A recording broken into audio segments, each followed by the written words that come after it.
I cheated, gaslit him, and played the victim, but my boyfriend screenshotted everything and let the internet decide my fate. I'm sitting in my car outside Brandon's apartment at 2 a.m., and my hands won't stop shaking. Not because I feel guilty. Not yet. I'm shaking because I just left Tyler's bed 20 minutes ago and Brandon texted me "I know" with a period. Just those 2 words. He never uses periods in texts. We've been together 4 years. Moved in together after 2. He proposed 6 months ago with his grandmother's ring, the one he said he'd been waiting his whole life to give someone. I said yes in front of both our families. The wedding's in August?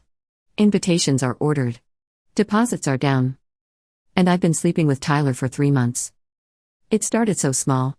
Tyler's a trainer at my gym. He noticed me. Complimented my form. Made me feel like I was 23 again instead of 31 with a routine and meal prep Sundays. Brandon works remote, wears the same hoodie 3 days in a row, and stopped trying to impress me somewhere around year 2. Tyler texts me at midnight. Makes me feel wanted instead of comfortable. I told myself it was just attention. Then it was just texting. Then it was just coffee. Then it was just once. But it wasn't just once. My friends knew. Not that I told them directly, but Chelsea saw Tyler's name pop up on my phone during brunch and she smiled this knowing smile and said, "Get it, girl," like I was reclaiming some power instead of destroying a man who's never looked at another woman. Who still leaves me notes in my lunch. Who cried when I said yes. They all knew. And they all let me do it. Because watching someone else's life implode is entertaining when it's not yours. Because they were bored in their own relationships and living vicariously through my freedom. Because misery loves company and I was stupid enough to think their validation meant something. I knew it was wrong. I knew every single time. But I kept telling myself stories. Brandon doesn't appreciate me anymore. Brandon takes me for granted. Brandon, stop trying. I deserve passion. I deserve excitement. I deserve to feel alive. The truth? Brandon was planning a surprise trip to Italy for our honeymoon. He'd been saving for 2 years. Learning Italian on Duolingo every morning before I woke up. His search history was full of romantic restaurants in Rome and how to make your wife feel special. I found all of this out later. Much later. When it was too late to matter. I climbed the stairs. Each step feels like walking to my execution. The apartment is dark except for the kitchen light. Brandon's sitting at the table with his laptop open. There are screenshots. So many screenshots. My messages app. Instagram DMs. Photos Tyler sent me that I was stupid enough not to delete. Everything. Months of everything. How long? Brandon's voice is flat. Empty. This is worse than yelling. This is the sound of someone who's already grieved you while you were still standing there. It didn't mean anything. Even as I say it, I know how pathetic it sounds. How insulting. If it didn't mean anything, why did I risk everything? Why did I lie for months? Why did I delete messages and change his name in my phone to Ashley and sneak out of our bed to text another man? How long? 3 months. But Brandon, he was just. Don't. He closes the laptop. Carefully. Like he's handling something fragile. I called your mom. Told her the wedding's off.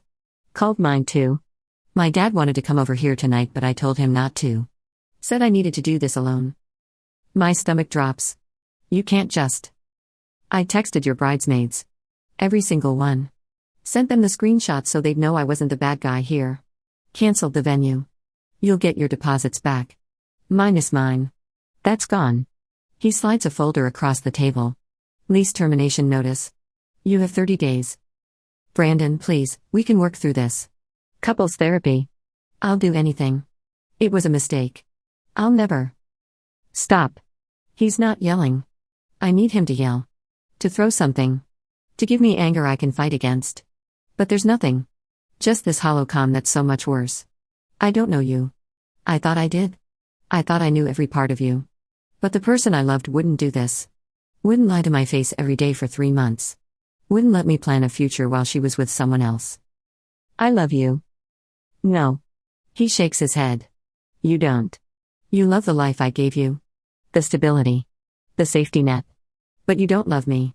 Because if you did, you wouldn't have been able to do this. He walks to the bedroom. Our bedroom. Except it's not ours anymore. Nothing is. I hear him dragging something heavy. His suitcase. He's packing. He's leaving tonight. Leaving me here in the apartment we picked out together, with the couch we fought about buying, and the kitchen where he made me breakfast every Sunday.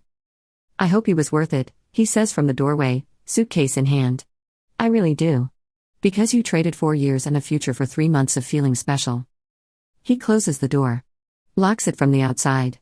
I hear his footsteps fade down the hallway. Hear his car start.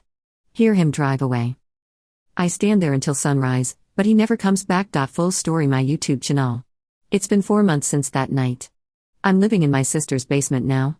The kind with concrete walls and a dehumidifier that runs constantly. She lets me stay, but I hear what she tells her husband at night through the heating vents. She made her choice. Now she gets to live with it.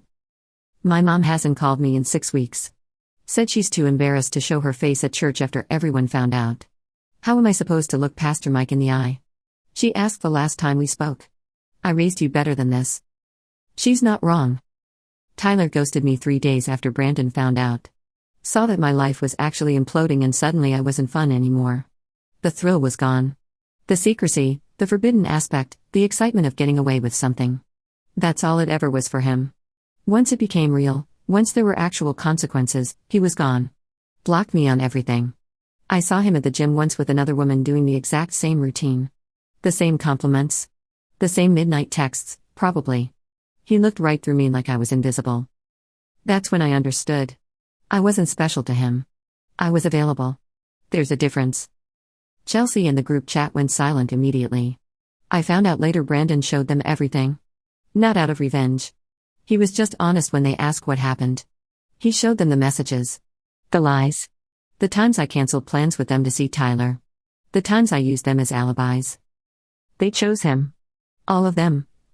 And I don't blame them. Who wants to be friends with someone who lies that easily? Who destroys something good because she got bored? I'm not invited anywhere anymore. Sarah got engaged. I saw the photos on Instagram. The same venue Brandon and I had booked. Chelsea's in the wedding party. I'm not even a guest. My Instagram is a graveyard now. I post and get 7 likes. 3 are bots. 2 are my sister out of obligation. Brandon's thriving. I know because I check his social media from a fake account I'm absolutely pathetic for creating. He got promoted to senior architect.